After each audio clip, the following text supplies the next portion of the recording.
Hola Santiago, hola Chile y hola al mundo. Que nos sigue a través de cooperativa.cl. 8 grados la temperatura actual, 24 la máxima que se espera para hoy. Este miércoles lo vamos a compartir al primer café con José Manuel Ruiz, presidente de la Juventud de la Democracia Cristiana. ¿Cómo te va? Bien, buenos días, Cecilia. También estamos con Guillermo Ramírez, que es director de Políticas Públicas de la Fundación Jaime Guzmán. ¿Cómo te va? Echándote de menos. Hace 2 semanas que no nos veíamos. Ah, bueno, porque la semana pasada fue el terremoto. Sí, pues yo lo sé. Oye, a propósito de eso, en la región de Parinacota ya está repuesto el servicio eléctrico. El gobierno ha decidido enviarle dinero a las municipalidades para la reconstrucción. En general, ¿cómo han visto ese tema ustedes, las reacciones? ¿Cómo ha actuado el gobierno? Guillermo Ramírez. Muy bien. A ti, porque estoy segura que tú vas a decir algo. Mejorado y que hoy día Chile está más preparado para este tipo de emergencia. Me parece muy positivo que ayer el gobierno haya anunciado que iba a destinar, si no me equivoco, 1.600 millones de pesos o 1.900 millones de pesos directamente a las municipalidades. A mí ese modelo de no decidir desde Santiago en qué se gasta la plata me gusta mucho. Me gusta que sean los municipios, los gobiernos locales los que finalmente tomen esas decisiones.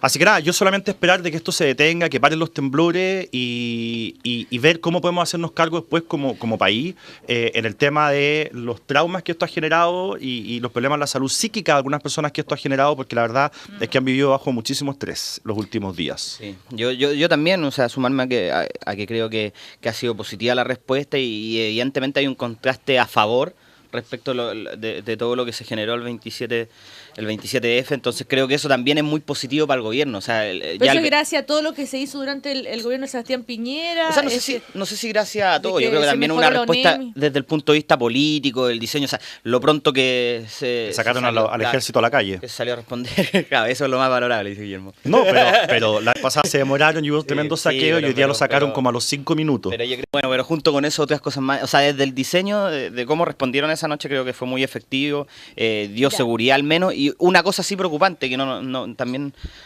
quizás lo ligo con algo que decía Guillermo, no lo dijo así, pero que yo siento que hay que saber tratar anímicamente muy bien estos temas porque probablemente son cosas que estamos se van a instalar, y a mí me da la impresión de que apoyado un poco por algunos programas en las mañanas, en medios de comunicación, programas en la tele, a veces la sensación que se generaba era del caos total, mucho más de lo que uno finalmente se da cuenta que estaba sucediendo, y creo que ese sensacionalismo frente a algo que afecta tanto hay que cuidarlo mucho. Bueno, ese es un tema. El otro tema que quería comentar a estos colocolinos es que me llamó la atención, ¿saben? Uno dice, se imagina el Congreso donde están peleando ahí todo el tiempo y tan serios, pero también hay espacio para otros temas, ¿no? Como por ejemplo... hasta el piso 13 del Senado llegó el senador por Santiago Oriente Manuel José Osandón para regalarle a su par Jaime Quintana una retroexcavadora de juguete, ¿ah? Y después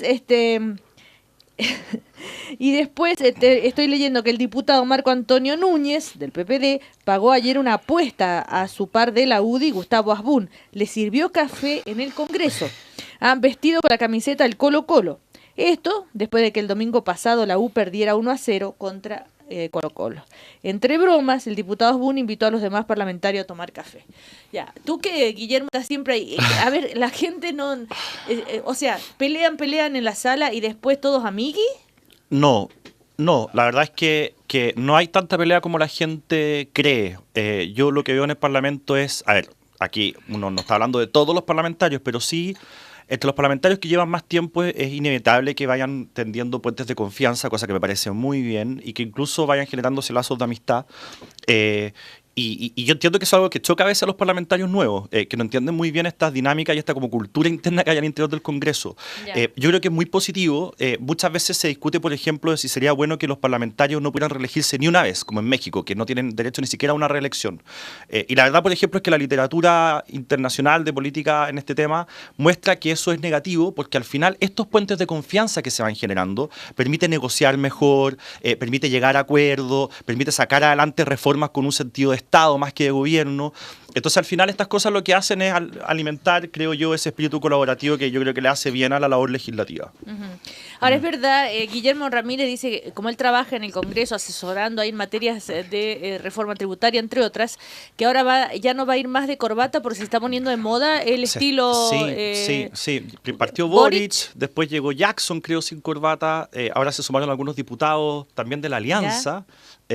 Así que ya cada vez son menos los que usan corbata. Tanto que pelaron a Boric y ahora todos... No, pero están todos vestidos con traje formal, pero sin corbata. En el caso de Boric, el traje formal es algo discutible.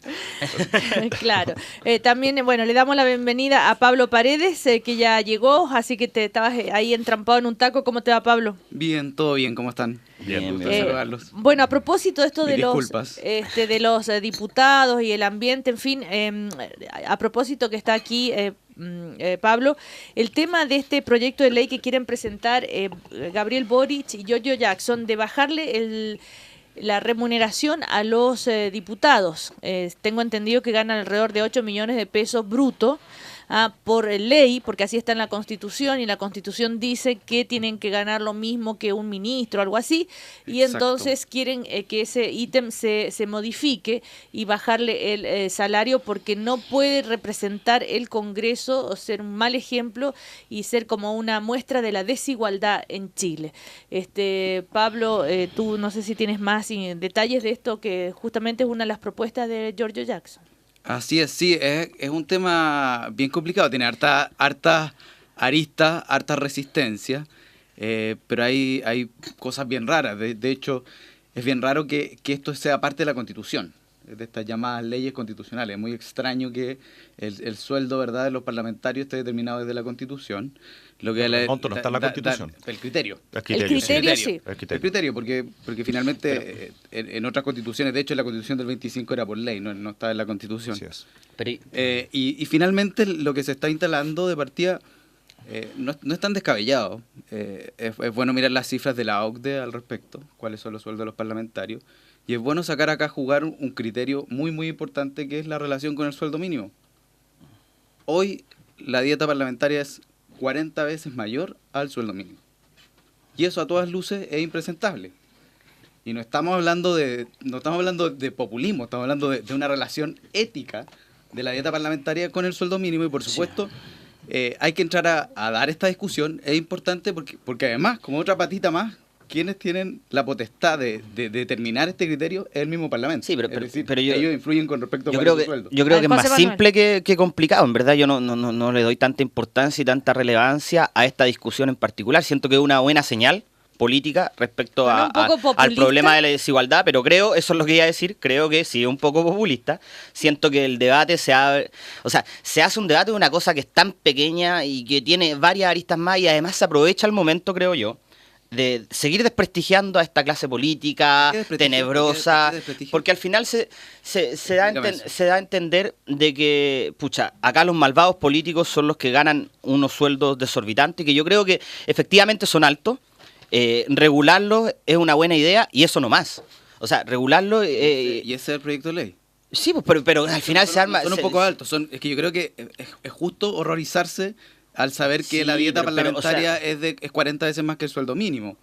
Acá se está planteando un proyecto de ley. Sí, pero Pablo, lo más horrorizante que acá hay gente que gana un montón de plata, sueldos realmente exorbitantes, que no paga impuestos, que elude eso es lo exorbitante. Entonces al final, cuando se pone la vara entre que acá los diputados, mira, imagínate, otro comentario más, yo con conocimiento causa por mi partido, por algunos diputados que efectivamente no provienen de familias adineradas, ni tampoco estudiaron en las mejores universidades, y que tienen que pagar campañas que realmente son exorbitantes y con las que tienen que pelear con la derecha. Realmente es impresionante la capacidad que tienen personal para poder enfrentar estas peleas. No digo que eso justifique un sueldo, pero para muchos, no de todos los partidos, pero para muchos es bien complejo poder someterse a una campaña de este tipo y ganarla. económicamente y no aceptar plata de empresa o de negocios relacionados a la zona. Entonces, también... Es raro, para entender la argumentación, finalmente estaríamos justificando este No, sueldo yo de dije 9 que millones de no. pesos porque podría ayudar a financiar No, yo campañas. dije que no lo justificaba, Pablo. Lo dije al inicio. Lo que te quiero decir es que efectivamente se pone al final como que hay personas aquí mal, o sea, como que los políticos no quieren en verdad y están bañándose en plata, cosa que en términos reales en alguna gente no es así. Es que saquemos la discusión, entonces hablemos de una cuestión súper concreta. Hoy, Pablo. la dieta parlamentaria es 40 veces más que el, Pablo, sueldo mínimo y estamos absolutamente por sobre el promedio de la OCDE. Ese diagnóstico A mí me llama la atención. amerita ¿Cuánto gana la presidenta No. de la República, Guillermo? ¿Tú sabes? Lo mismo si- que un senador. Sí, Lo mismo que un porque senador. una vez yo leí el año pasado eran 5 millones y tanto líquido. Es que eso es líquido, porque al final a los diputados y a los Claro. senadores, claro, son 8 brutos, pero les sacan Pero- lo mismo que a todo el mundo, FP y SAPE, y además pagan una especie como, aportan a un fondo para Sí. los parlamentarios que después pueden tener problemas con una especie de seguro entre Claro, ellos. pero sí, leíamos que el reciben 6 ranking. millones. El ranking era que el presidente de Uruguay era el que menos ganaba. Después le seguía Chile. Después le seguía Argentina. Y hay países donde ganan mucho más. Y tú Sí. dices 5 millones de pesos y tanto líquido para un presidente de la República. Lo que pasa es que el presidente en Chile gana esa plata para siempre. O sea, deja de ser presidente y sigue Sí. recibiendo ese Bueno, sueldo para toda pero, su vida. pero A diferencia de otros países. Pero, a ver, perdón, aquí lo que me llama la atención es que Giorgio Jackson y el diputado Boric, Gabriel Boric, han planteado esto como un tema ético, como un tema que está revestido de un problema moral. Yo personalmente, cuando creo que hay algo que es moralmente correcto, lo hago, aunque nadie más lo haga, y si hay algo que yo creo que es moralmente incorrecto, no lo hago, aunque todo el mundo lo haga. En eso consiste la moral, más que simplemente las reglas. Si ellos de verdad creen que este es un tema moral, lo primero que yo esperaría para saber de que esto no es populismo, es que ellos empiecen desde ya a depositar la mitad de su sueldo a alguna organización. Eso es populismo. No, Justamente estamos planteando que hay que hacer un cambio. No, porque si en él la de verdad legislación. bueno, que el sueldo que si él de Camila verdad- Vallejo iba No, Camila Vallejo iba a entregar al Partido Comunista, tengo entendido, y Sí, Caro pero ellos Cariola tienen que también. entregar por definición. bueno, Por eso la definición, sí, ah, la ya. mayoría. las obligan Pero- a hacer eso. Pero, Las pero- obligan a hacer bueno, eso. es parte de las reglas o las normas que existen dentro del O sea, Partido se autoobliga, Comunista. pues, Se yo supongo que autoobligan. serán Imagínate que parte de la acuerdo. decisión, pero mira, Sí. Pero lo que trato de decir es que al Autoobligan final... se puede traducir como deciden también. yo Pablo, Ojo. ¿Perdón? sí. Autoobligan lo podemos traducir como deciden. Bueno, es Sí, que el es proceso verdad. de síntesis... Tú eres el hombre letrado aquí, complejo. Pablo. Oye, Pablo, pero yo solo decirte que al principio, mira, para destacar también un poco la posición de uno, si tú lo presentas este proyecto, yo te lo voto a favor. Pero paremos la discusión acá, porque se ponen, o sea, son más puristas que el Papa, Giorgio Jackson y Boric. Pues acá, bueno, al final sacan provecho de una cuestión particular reiterativamente, que lo voten y listo. Sí, yo no- esa es mi impresión. Yo no voy a defender a los parlamentarios con el sueldo que reciben. La verdad, si reciben mucho o poco, a mí no me importa mucho. Pero ¿No te importa? No, la verdad es que no me importa mucho. Además que hay que atender la realidad de Voto cada a favor. parlamentario. Yo creo que la estructura de cómo están pensados los sueldos es incorrecta, pero ese es otro tema. O sea, claro, Giorgio vive solo y va a recibir líquido 6 millones de pesos. Bueno, pero eso ya y hay es- diputados que tienen 11 hijos. O sea, bueno, pero está bien. Al final lo que trato de decir es que Giorgio tiene un mes de experiencia como parlamentario y hay parlamentarios que tienen experiencia de 15 años. Entonces, que probablemente son mejores porque conocen más la lógica en la producción de leyes. Pero todo eso da lo mismo. Al final, lo que trato de decir es que a mí esto me huele a populismo y creo que si de verdad los que están presentando este proyecto creen que hay un tema ético que hay detrás y que es algo inmoral recibir esa cantidad de plata, entonces no la deberían recibir. Y predicar con el ejemplo y seguir empujando esto hasta el final. A Yo ver. tengo la impresión de que en 2 meses más nadie va a estar hablando de esto. Que va a haber hecho el punto Giorgio Jackson, que la gente lo va a felicitar por lo que está haciendo y que 2 meses después no va a pasar nada y él va a seguir recibiendo sueldo que los demás parlamentarios Yo reciben. creo que es bueno Ahora, diferenciar tengan cuidado lo que van a decir, que me llega acá un WhatsApp, nos están escuchando en Dublín. Y una persona muy joven, ya. es que Así que es importante muestren bien la realidad chilena. diferenciar entre el populismo y lo popular. Yo creo que efectivamente esta iniciativa puede ser muy popular porque si a las personas les importan cómo se gasta la plata del Estado de Chile y si les parece impresentable que hayan personas que ganen un sueldo mínimo y que hayan diputados que ganen 40 veces más. Efectivamente tú dices, no saquemos provecho, Pero legislemos. Bueno, lo que se está pero no presen- solo lo que se diputados, está- dame un segundo. bueno. Lo que se está presentando es un proyecto de ley. Y por supuesto, si tú me preguntas en relación a las grandes fortunas de Chile, también me parece impresentable. Y para Obvio, eso, bueno, y obvio. para Ya. eso hay que trabajar Oigan, en una reforma obvio. tributaria profunda. A propósito- Pero eso no quita el tema de la dieta. A propósito de esto y también a propósito de este reportaje de CIPER donde hablaba de las consultorías externas millonarias, la totalidad de los diputados gastó más de 6.000 millones de pesos en consultorías externas, las que han sido cuestionadas, ¿no es cierto?, en este reportaje. Según este informe periodístico, algunas de estas asesorías cobran montos millonarios, los documentos finales serían insuficientes y la Fundación Jaime Guzmán aparece como una de las más beneficiadas con estas asesorías externas. Me encanta que toquemos este tema, es muy importante. Vamos Hablé en CNN, en la radio Bio Bio, en ADN, porque yo creo que es importante haciendo propaganda. Perdona, pero estamos con el diputado. Me acabas de pegar estamos ya en contacto con el diputado Vallespín, que es diputado de la Democracia Cristiana y presidente de la Comisión de Ética de la Cámara de Diputados. ¿Cómo está, diputado? Muy buenos días.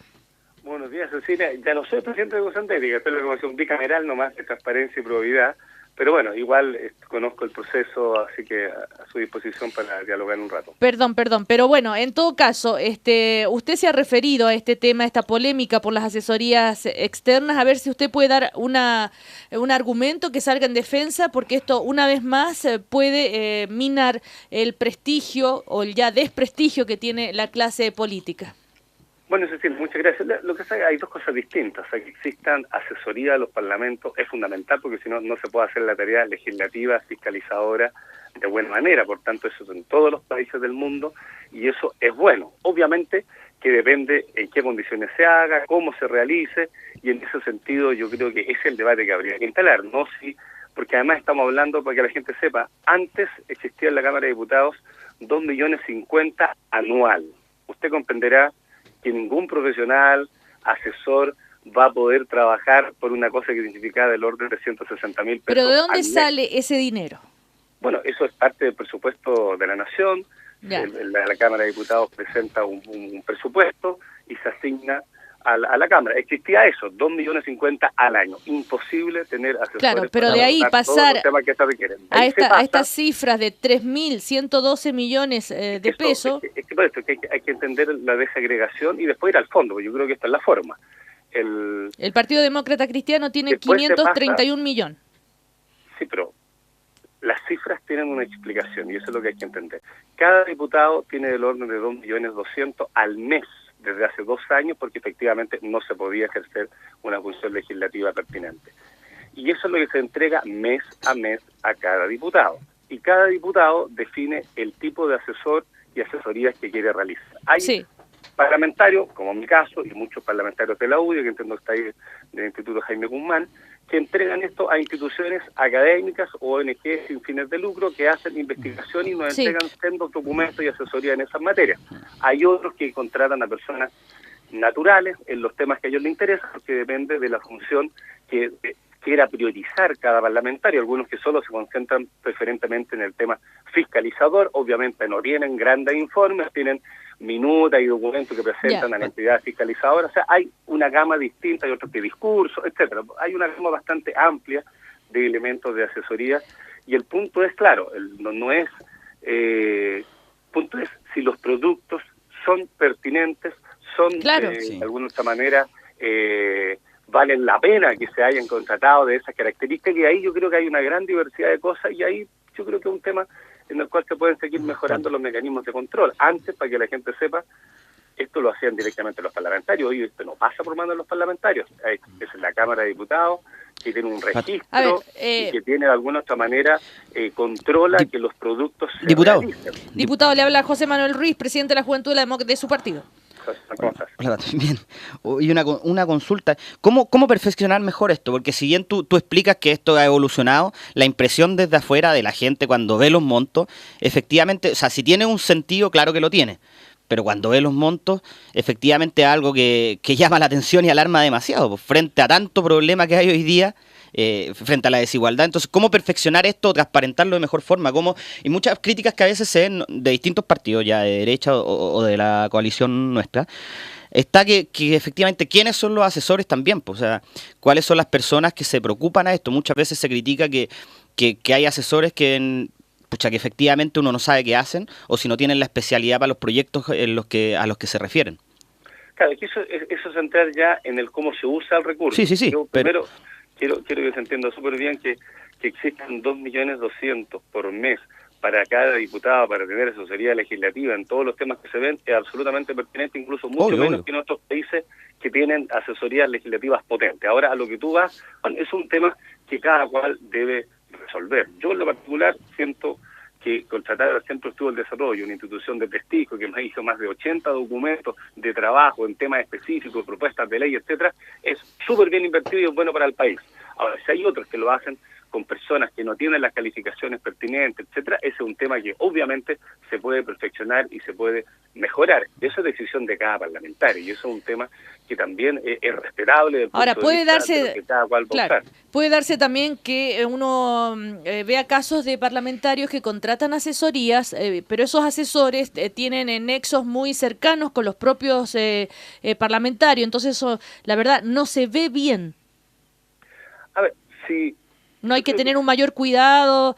Yo creo que el cuidado que hay que tener es que la persona o la institución que asesore al parlamentario sea de prestigio, sea algo en lo cual uno diga, invertir esos recursos vale la pena. Y por eso yo digo que quien invierta en el Jaime Guzmán, en el Instituto Igualdad, en el Centro de Estudio del Desarrollo, CIEPLAN, que hay muchos parlamentarios que lo hacen así, tienen dos garantías: una institución de prestigio y reconocimiento, más allá de su línea de pensamiento, que tiene una cantidad de profesionales importante y significativo, y que de alguna u otra manera van a responder por la calidad de sus productos. Yo creo que eso es absolutamente inobjetable. Los otros casos, obviamente, depende de quiénes sean, porque si usted tiene como asesor, no sé, en materia de energía, más allá de lo que uno pueda opinar de tal o cual persona, el señor Bernstein, que ha sido históricamente un experto en energía, si lo contrata a alguien de la UDI, uno podría decir, bueno, para esos temas también es súper competente. Si contrata a alguien que no tiene ninguna expertise en estas materias, claro, podrá ser opinable o criticable. Creo que ahí hay que entrar ya a hilar un poco a lo más específico, y quizás lo que hay que hacer son dos cosas para perfeccionar esta cuestión, y yo siempre lo digo, quien no tiene nada que esconder no tiene nada que temer.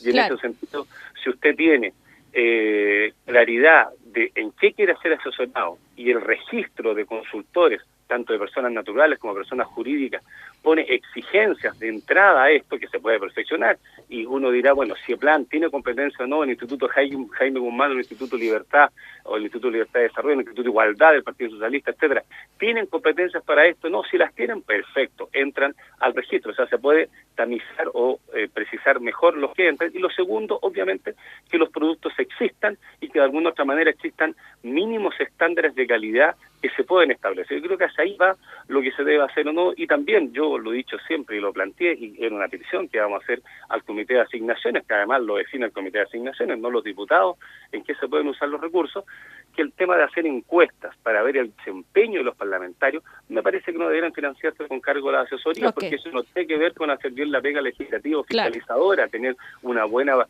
posición en un tema, lo cual, sino que para saber si la gente iba a votar o no por él, que me parece que eso no debiera. No, por supuesto, ahora se puede hacer, hoy está permitido, pero no, los perfeccionamientos que deberán hacerse porque no corresponde. Si usted quiere saber cómo está la encuesta, bueno, pague la encuesta en su propio bolsillo, pero no con cargo de asesoría. Eso aquí estamos. Que yo creo que hay que mejorar. Aquí estamos con Guillermo Ramírez, que es de la Fundación Jaime Guzmán. Guillermo, ¿tú recibiste pagos por asesorías?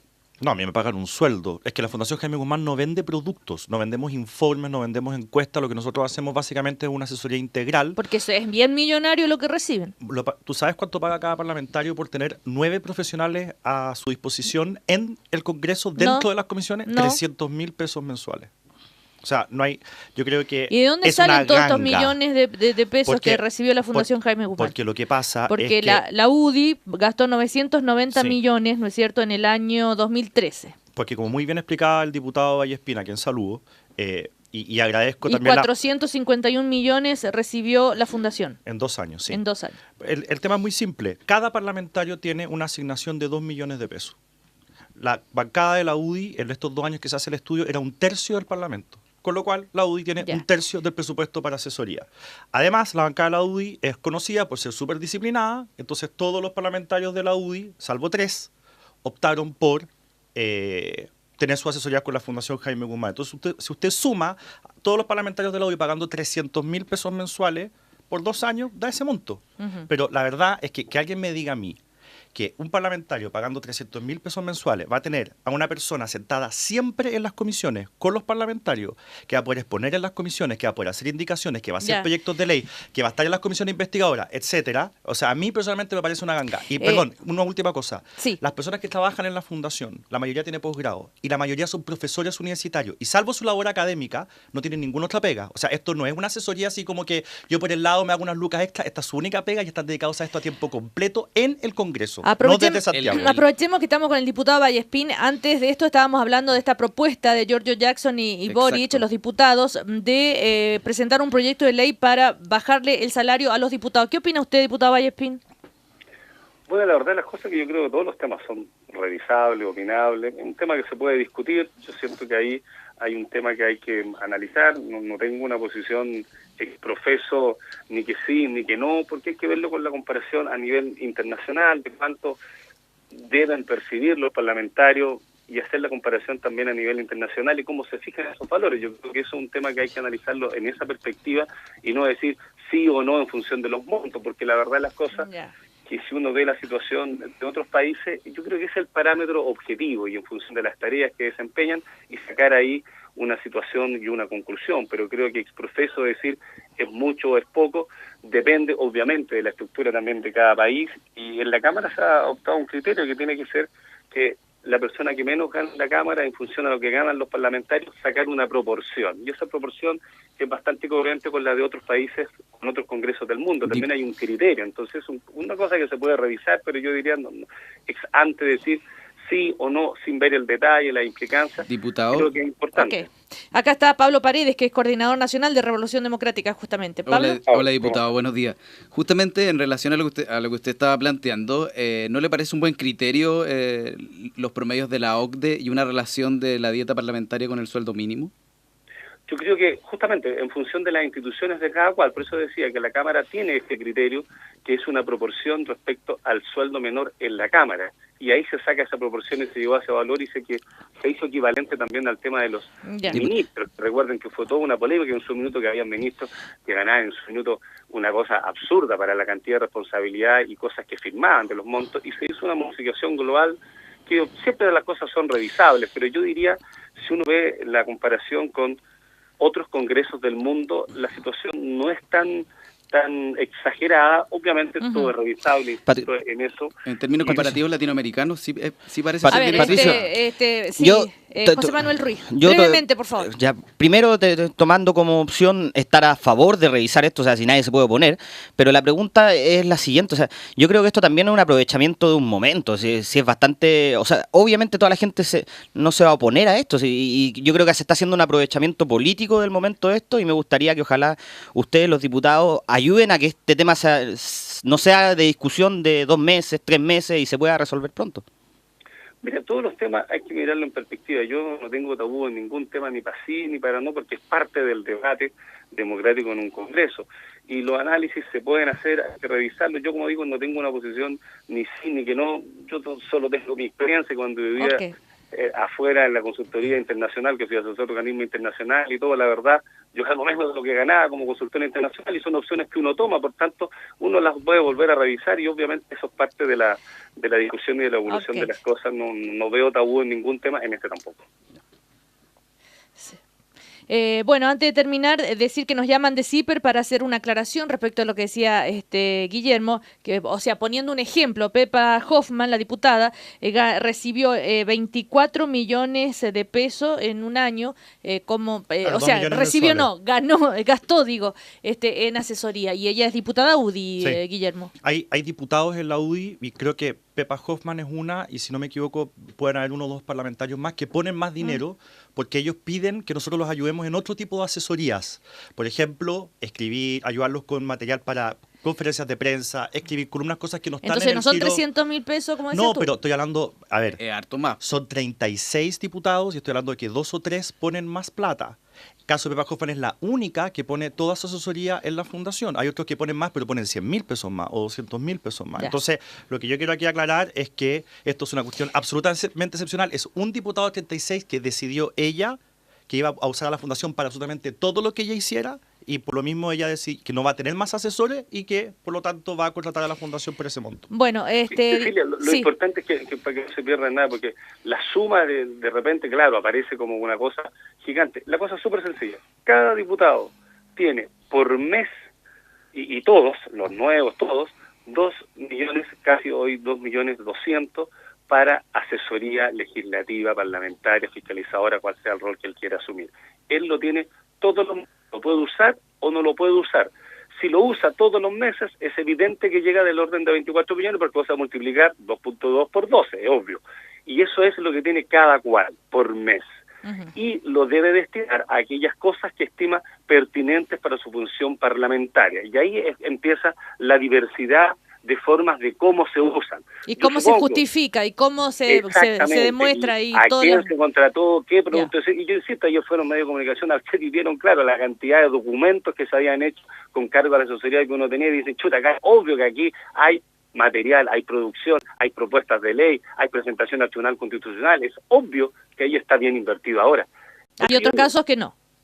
Pueden existir, como en todo, otros casos que no. Muy Y eso bien. es parte Claro, pero de pagan la justo por revisión pecadores. que se puede dar. Claro, y lo malo, como siempre, es que se habla aquí de las grandes cifras, justos con pecadores. Si hay personas que lo hacen perfecto, eso jamás se dice, se hizo solo acá que todo es inadecuado, raro.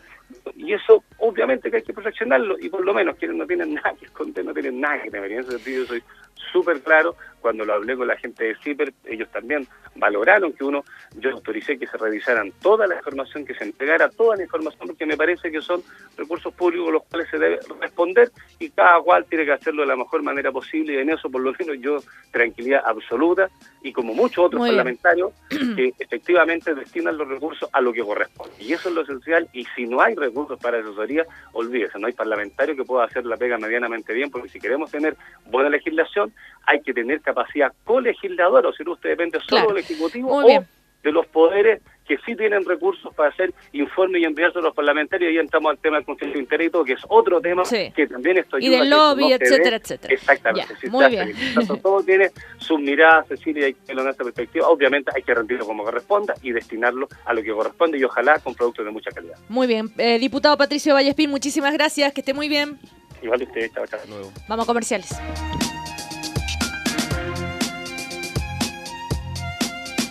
Seguimos ejercitando la buena costumbre de opinar. El primer café continúa. Una nueva mañana en Cooperativa.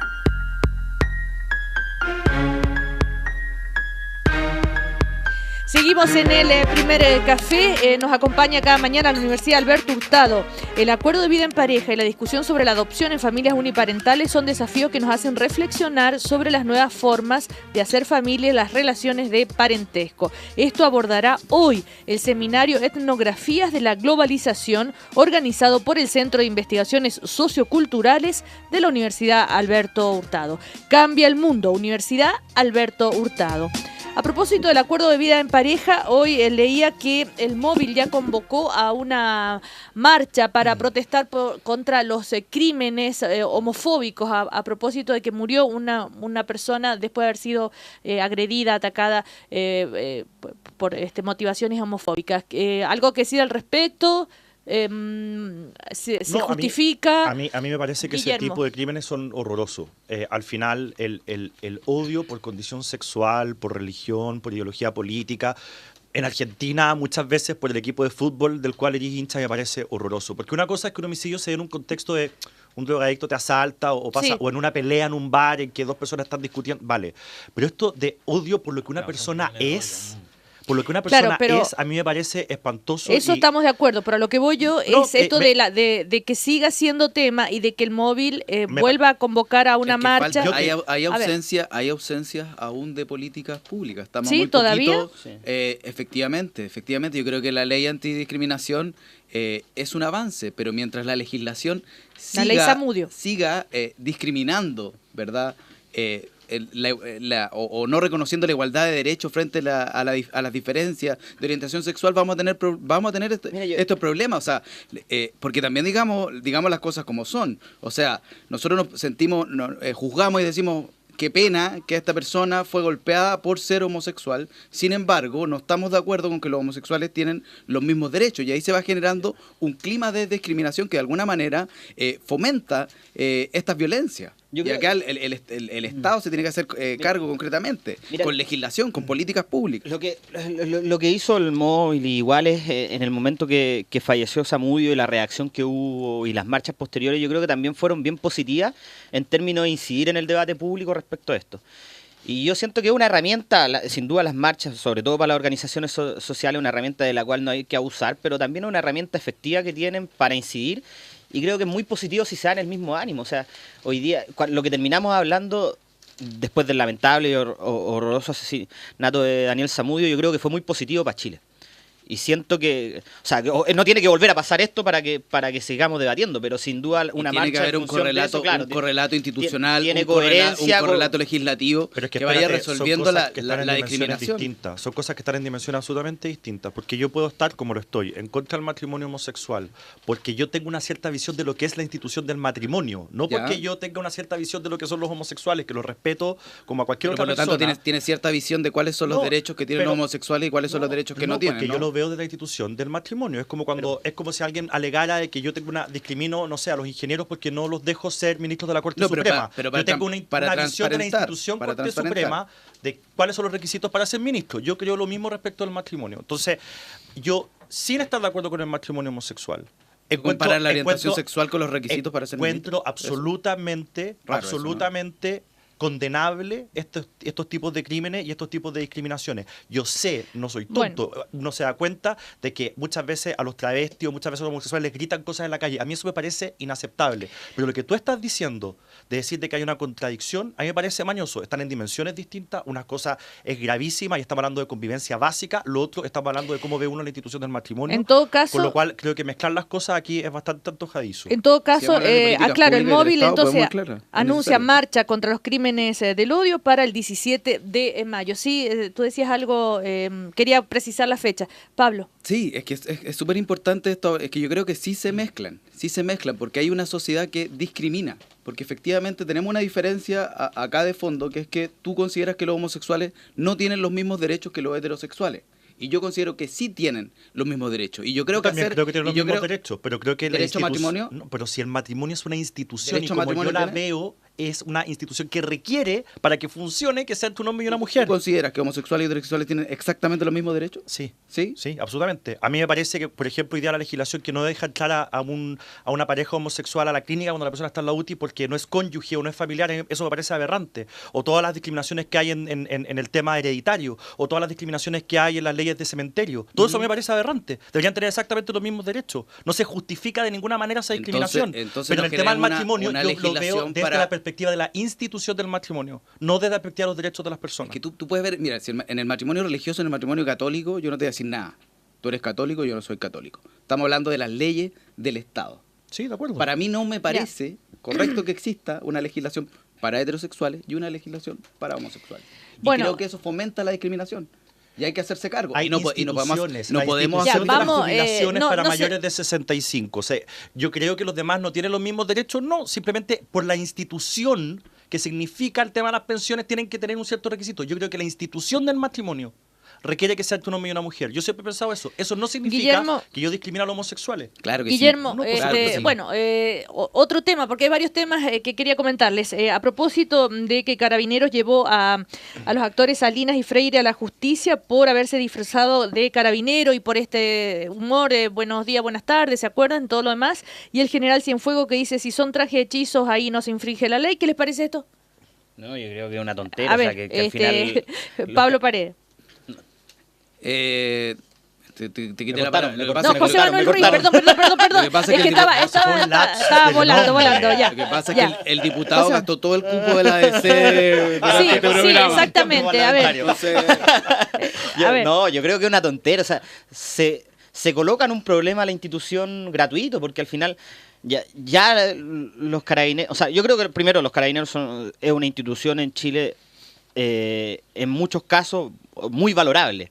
O sea, creo que cuando salimos a las marchas y nos lumean o cuando hay represión en ciertas situaciones, como por ejemplo en el conflicto en la Araucanía, evidentemente es criticable, pero yo creo que en general son una institución con bastante respeto. Y hacer esto es una tontera. Al final, Freire y el Guatón Salinas, todos les tenemos cariño, nos hacen reír, son simpáticos. Pero una tontera ¿de quién? Perdón, de los carabineros, ¿de ¿cómo se llama? Sí, Claro, de llevarlo a la justicia. Los carabineros no son los que piden que se cumpla la ley, entonces estamos en el peor de los países. Pero mira, al final, Guillermo pone derechito el micrófono, pero en todo caso es la portada hoy de las últimas noticias, y cuando dice descubra las 7 diferencias, y hay diferencias, ¿no es cierto? Bueno, no es exacto. Primero en el peso, pero no es exacto, ¿no es cierto? Algunos detalles que no son los mismos, como el bolsillo, en fin, el parche de los hombros, el cinturón y pantalón. Sí, o sea, entonces no es, como dice el general Cienfuegos, si son trajes hechizos, o sea, no son los formales, los oficiales. Entonces no se infringe la ley. Bueno, pero en todo caso, no hay ninguna, yo creo que hay una discusión de fondo que tiene que ver con un poquito más compleja, que tiene que ver con el humor. Finalmente, porque tuvimos también el caso, ¿verdad?, en Viña, a propósito de este humor xenofóbico, que yo lo considero xenofóbico, y es distinto. Yo creo que acá hay un humor que no está incitando al odio, que no está ofendiendo, es simplemente humor y que es distinto, y me parece que hay que tratarlo de otra manera. Y ahí yo sí efectivamente me preocupé mucho con lo que escuché en Viña, con el machismo y la xenofobia que escuché y vi ahí. Sin embargo, lo que hace Guatón Salinas y compañía me parece una humorada y una buena humorada, y creo que no pone en riesgo las instituciones del país, ni está llamando al odio ni a la violencia. Bueno, yo estoy de acuerdo con todo lo que se ha dicho, pero con la salvedad de que yo creo que a uno le guste o no le guste, y lo hemos conversado acá respecto a leyes que a mí no me gustan, como la prohibición del lucro en las universidades, pero hay que cumplir la ley siempre. A uno le guste o no le guste, porque si empezamos cada uno yo cumplo las leyes que yo quiero y al final acá hagamos una excepción, esta cuestión es un desastre. Entonces, como dice el general Cienfuegos, si estos trajes son los oficiales, es ilegal. Si son hechizos, como dice él, si son confeccionados allá en el canal, no es ilegal. Yo sabía que Guatón Salinas tiene muy buenos modistos y modistas que le deben haber hecho un traje. No creo que quepa en un traje oficial. Oye, un tema nada que ver, Carmen Hertz y la censura del obituario de Carlos Berger en El Mercurio es indecente e inmoral. Voy a emprender acciones legales contra El Mercurio, dice Carmen Hertz, a propósito de lo que se va a realizar este fin de semana, ¿no es cierto? Y dice que va a demandar al Estado ante la Comisión Interamericana de Derechos Humanos. Recordé, al Colegio de Periodistas también le va a hacer una denuncia esta abogada.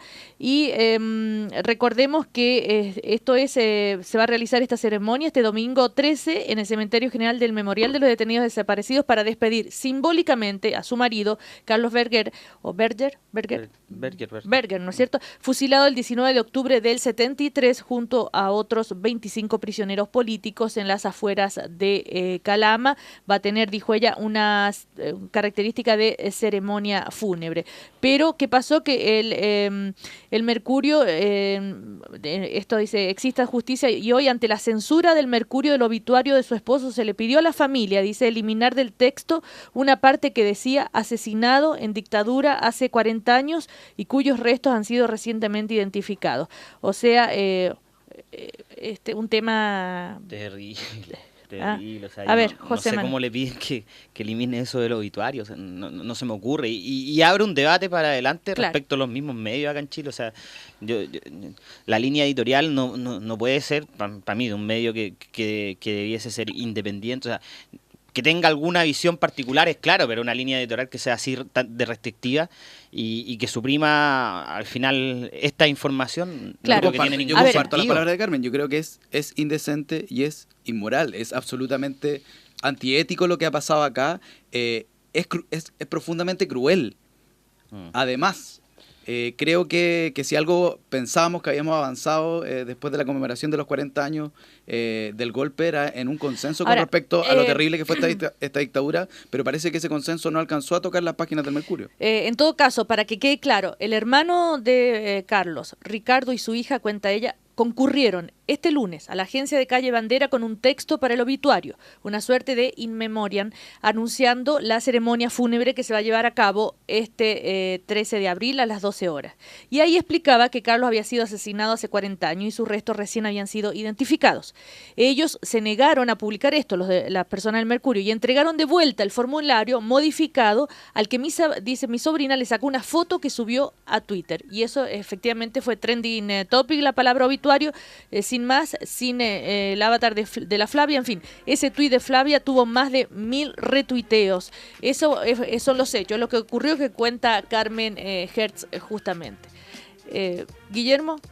No, nada, me parece, yo no tenía idea de esto, la verdad, y me parece una falta de criterio no dejar que alguien que está publicando algo en un obituario, sobre todo considerando que lo paga además, no pueda publicar creo o que comunicar la difusión en el memoriam de una persona. El punto no es si lo paga o no. No, el punto es la libertad. Hagamos la diferencia. No es la libertad. Es que no se puede negar que hubo un asesinato, que miles de asesinatos y que hubo una dictadura. Negar eso hoy por esa parte es la de un medio... interpretación que tú le das. ¿Tú crees que no hay asesinatos ni que hubo dictadura? No, es la interpretación Perdón. que tú le das, es que están negando ese hecho.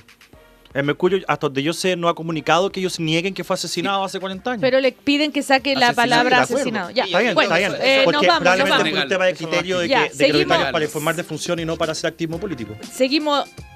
Quizás ese fue el criterio, yo no lo comparto. Y Pero poner que fue asesinado hace 40 años es... Pueden haberlo interpretado así, yo no lo comparto. Ya. Pablo Paredes, Guillermo Ramírez, José Manuel Ruiz. Hasta la próxima semana. Chau, chau. Nos vemos, chau.